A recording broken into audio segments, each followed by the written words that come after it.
Module 2, Lesson 2, Influence of Culture and Gender on the Dimensions of Communication. Elaborating on the influence of culture on the dimensions of communication.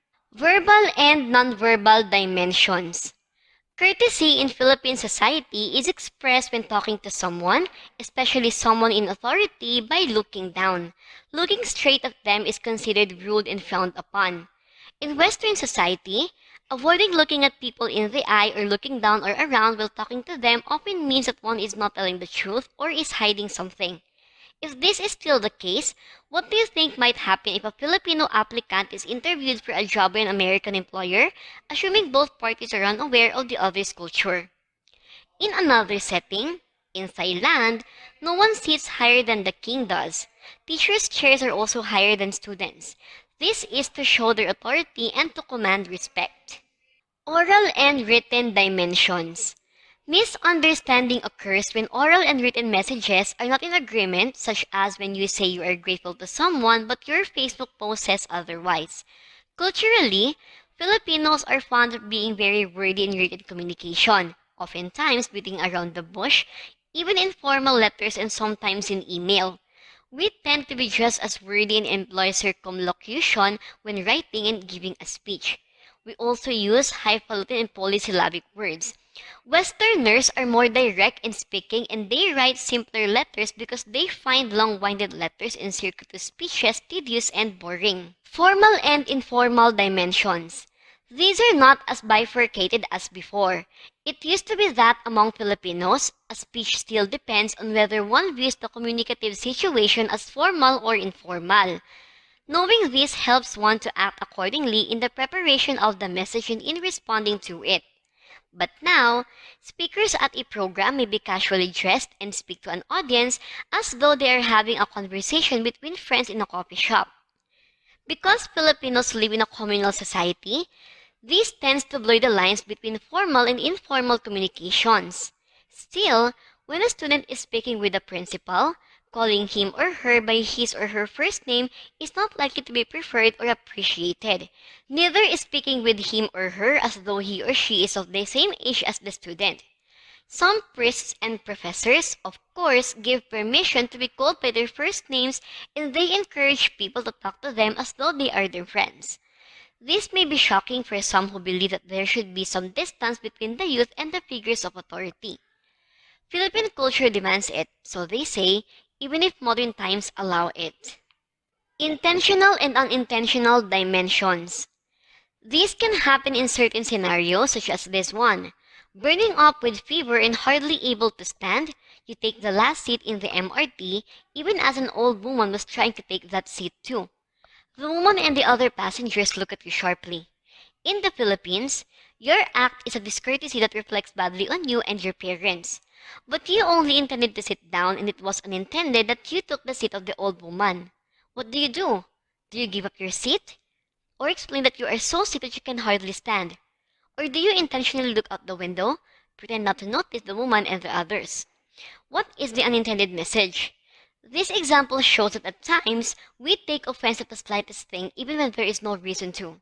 Westerners, being direct people, would want to clarify any miscommunication right away and ask what went wrong or what happened to bring about such miscommunication in order to resolve it. When we intend to say or do something but the opposite happens, most of the time, we Filipinos act as though nothing happened. Elaborating on the influence of gender on the dimensions of communication. Filipinos, even in this millennial century, still hold certain attitudes that pertain to gender communication. Many of these attitudes are the product of our colonization, attitudes that persist even when the rest of the world is changing. These attitudes are considered traditions, a part of our culture. Verbal and nonverbal dimensions. Men think they should be macho in language and action. They use assertive words and expect to be understood. On the other hand, women are expected to be non-confrontational in their language, especially with men. They are supposed to talk only about certain topics that are within the world of women. But today, The verbal and nonverbal dimensions of communication of men and women are hardly constrained by such attitudes. Women can be loud and assertive like comedian and political activist Wanna Change, who does not mince her words when it comes to politics. On the other hand, men can talk about their feelings, even cry like Christian pop singer Gary Valenciano. Oral and written dimensions. Written messages by Filipino women are supposed to be indirect and circuitous, that may have been well true in the days of Maria Clara. Now, with access to mass media and social media, both as reader and writer, Filipino women write beyond what was once thought to be safe topics for women. Instead of being soft-spoken, they now speak with a directness exemplified by superstar Nora Honor when she talked of Flor Contemplacion, the Filipino nanny executed in Singapore, whom she played in a movie. In fact, the assertiveness in the language of Filipino women is matched only by the assertive delivery of women like Monique Wilson, an actress and champion of 1 Billion Rising. Formal and informal dimensions. How does one dress for and talk during a job interview? Men may get away with wearing denims to a job interview, but in many cases, women are expected to don corporate attire. We call everyone by their nicknames, even the President of the Philippines.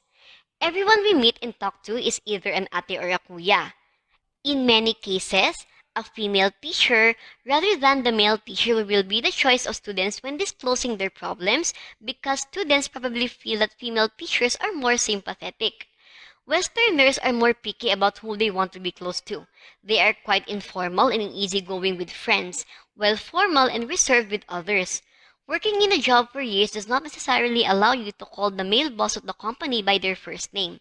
Of course, there are some Western bosses, male and female, who like the informality of having their employees call them by their first name. Here, teachers are addressed as Miss or Mrs., even if their first names are used.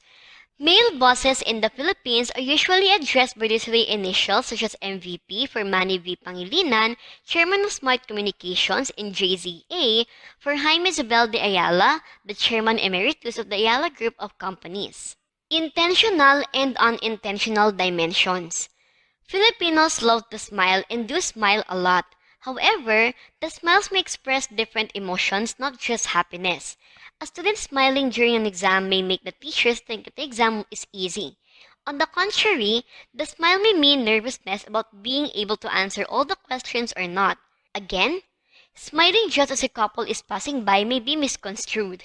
The girl may take offense and her boyfriend may just beat you up. It is important to understand the dimensions of communication because this helps in understanding where communication occurs, whether it is verbal or nonverbal, oral or written, formal or informal, or intentional or unintentional. Communication is effective if the speaker uses verbal and nonverbal communication efficiently in sending the message to the listener. It is also important to remember that culture and gender play an influential role in effective communication. That will be all for Module 2, Lesson 2. Thank you for listening.